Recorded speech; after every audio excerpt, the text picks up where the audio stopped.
Today I'm going to show you how to do a classic knit bind off in multiple ways. Binding off is a way to finish our knit project so that our stitches are no longer live. I'm going to show you how to bind off in a couple different ways. First, we're going to bind off with just a knit stitch. I'll show you English style and Continental style. Then we're going to bind off in a pattern, a knit one, purl one. If you bind off in pattern, you will keep the consistency of your project much better. First, I'm going to show you how to bind off with a knit stitch. So I'm here on the knit side of stockinette, and that's the perfect time for us to finish our project. You're going to start by knitting two. I'm going to show English style first, and then I will show you Continental. Knit two, try to keep these stitches nice and loose. Then what we're going to do is bind one stitch off. We're going to take the very first stitch we made up, over, and off of that needle. You can do it a couple different ways. When I first started, I like to do it with my fingers. So grab onto that first stitch, lift it up, over, and off of your needle. You can see that we've just lost one stitch here. It is bound off. Now to keep the pattern going, I need to knit one more stitch so that I again have two stitches on my right hand needle. The first stitch is going to lift up, over, and off that needle. It might help if you slide them down towards the tip. You can pick it with your fingers, but for the next stitch, I'll show you another way, a way that has started to become a little easier for me than using my fingers. So again, knit one stitch so that we have two stitches on the right hand needle. What I like to do is take this left hand needle and put it into that first stitch, kind of like a purl. Then I use that needle to lift up, over, and off. Let me show you that way one more time, and then I'll switch over to Continental style. Knit one stitch so that you again have two on your right hand needle. Use your left hand needle to go into that very first stitch and lift it up, over, and off. Now let's do the same thing Continental style.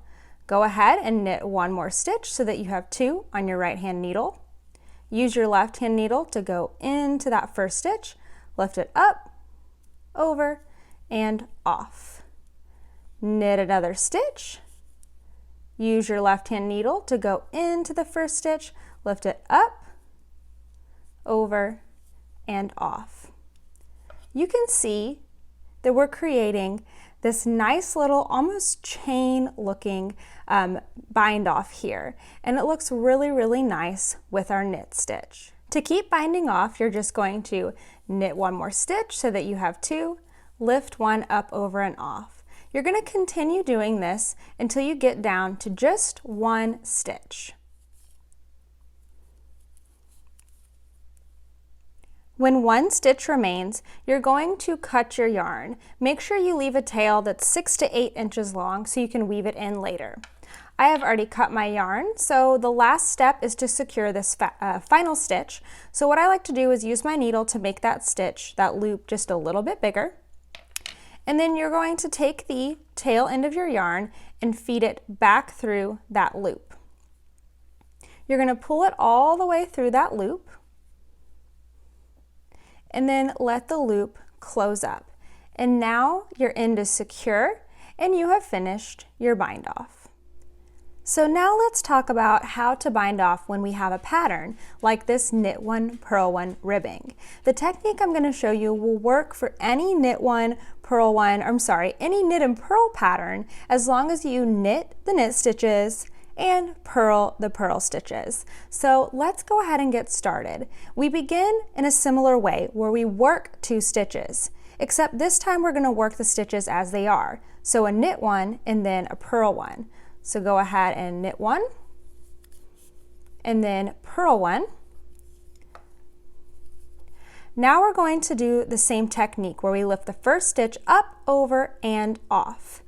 Go ahead and use that needle to get into that first stitch, lift it up, over, and off. Now I'm going to follow the pattern like before, where I work another stitch and then bind one off. But I have to make sure I'm staying in pattern. So I can see my next stitch is a knit. So I'm going to move my yarn into the back between the needles, so that I can knit that stitch. Now that I have 2 on my right hand needle, I'm going to use my left needle to lift it up, over, and off. And then I just carry on repeating the pattern. My next stitch is purl, so I will bring my yarn forward, purl that stitch, and then I'm going to lift a stitch to bind off. Yarn back so I can knit, and then lift that stitch to bind off. I'll work one more and then I'll show you the same technique in Continental Stitch. Now I'm ready to continue binding off in my pattern but in Continental Stitch. So go ahead and work that next stitch, it's a knit, and then use your needle to lift that stitch up, over, and off. Bring your yarn forward because the next stitch is a purl. Go ahead and purl that stitch. Use your needle to lift that first stitch up, over, and off. Go ahead and continue working one more stitch, then binding off one stitch, all the way to the end of the row.